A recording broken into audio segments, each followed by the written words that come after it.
matter what you may think of Rick Warren's opinion on things, he's an extraordinary guy, and always a great guest, and always good to have him. He's pastor of the Saddleback Church. He's the #1 New York Times best-selling author of The Purpose-Driven Life.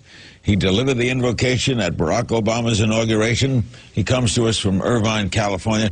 How did you handle all the controversy that resulted about the president selecting you? Yeah.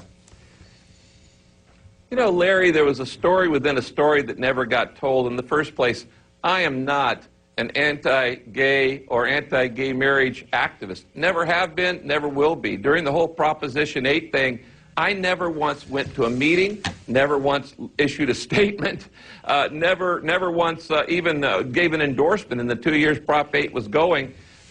The week before the vote, somebody in my church said, "Pastor Rick, what do you think about this?" And I sent a note to my own members that said, I actually believe that marriage really should be defined, that definition should be saved between a man and a woman. And then all of a sudden out of it, they made me, something that I really wasn't.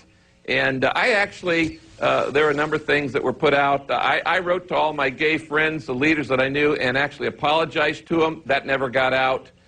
There were some things said that, everybody should have 10% grace when they say public statements. And I was asked a question that made it sound like I equated gay marriage with pedophilia or incest, which I absolutely do not believe. And I actually announced that all of the criticism came from people who didn't know me. Not a single criticism came from any gay leader who knows me and knows that for years we've been working together on AIDS issues and all these other things. All right. Do you therefore criticize or not comment on the Iowa court decision to permit gay marriage? Yeah, I'm totally oblivious to what's that. That's not even my agenda. My agenda is two things. One, today is the 15th anniversary of the genocide in Rwanda.